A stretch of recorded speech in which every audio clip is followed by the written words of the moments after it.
Bayangkan kamu melaju santai di Jalan Sudirman Jakarta atau menyusuri jalanan Bali dengan 2026 Mercedes AMG GLS 63. Tapi tunggu dulu, ini bukan cuma soal tampil keren. Ini soal uang kamu, kenyamanan harian, biaya perawatan, dan apakah SUV ini benar-benar masuk akal untuk dibeli di Indonesia. Jadi sebelum kamu skip video ini, dengarkan baik-baik, karena di akhir, kamu bakal tahu apakah GLS 63 ini mimpi mahal atau investasi mobil yang pintar untuk orang Indonesia dan diaspora Indonesia di luar negeri. Harga 2026 Mercedes AMG GLS 63 di Indonesia berada di kisaran 5,5 miliar rupiah OTR, tergantung kota dan pajak daerah. Angka ini jelas premium, tapi sebanding dengan apa yang ditawarkan. Di Amerika Serikat, harga barunya sekitar $151.000 Amerika Serikat, atau setara 2,5 rupiah minus 2,6 miliar sebelum pajak. Di Jepang, harganya sekitar 23,8 juta yen, masih di level yang sama secara global. Di negara ASEAN seperti Malaysia atau Singapura, harganya memang bisa terlihat lebih rendah di atas kertas, tapi begitu masuk versi AMG GLS 63 dengan pajak dan spesifikasi penuh, tetap masuk kategori SUV super mahal.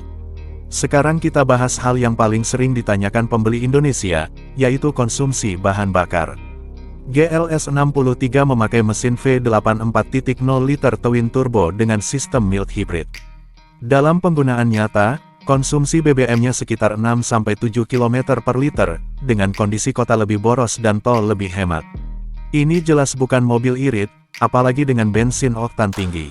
Tapi sistem mild hybrid membantu sedikit mengurangi konsumsi dan membuat mesin lebih halus saat stop and go di macet Jakarta.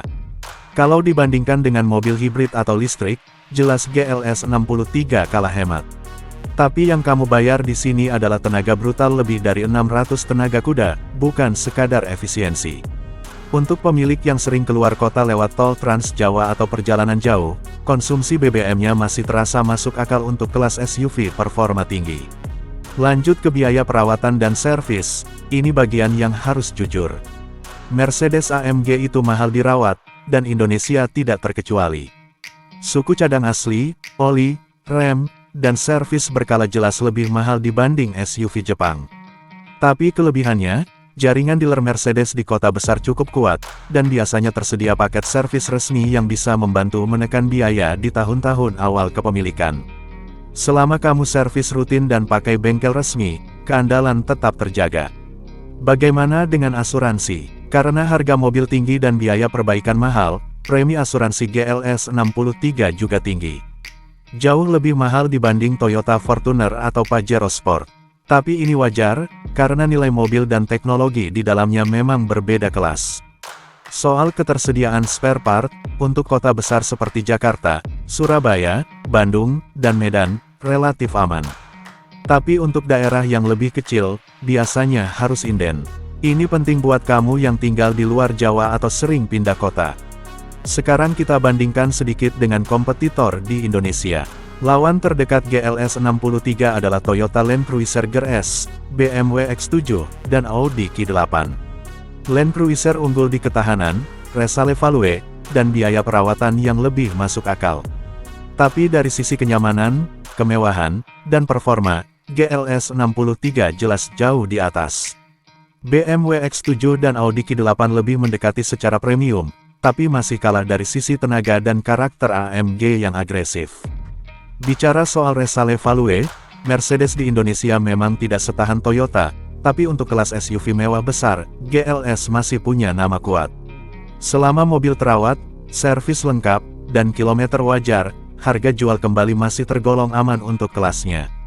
Banyak pembeli second yang mencari GLS karena status dan kenyamanannya. Sekarang performa, kita jelaskan dengan bahasa sederhana. Di dalam kota, GLS 63 terasa seperti SUV besar yang sangat halus tapi siap meloncat kapan saja. Injak gas sedikit, mobil langsung melesat tanpa drama.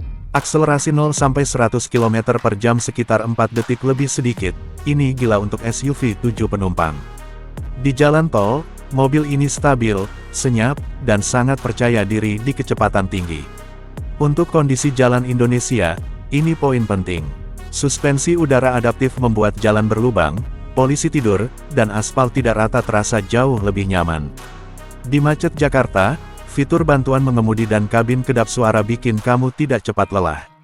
Untuk perjalanan jauh ke Bandung, Semarang, atau Surabaya, GLS 63 terasa seperti longe berjalan. Jadi apakah 2026 Mercedes-AMG GLS 63 cocok untuk orang Indonesia? Kalau kamu mencari SUV keluarga yang super nyaman, super cepat, prestisius, dan siap dipakai harian maupun perjalanan jauh, jawabannya iya.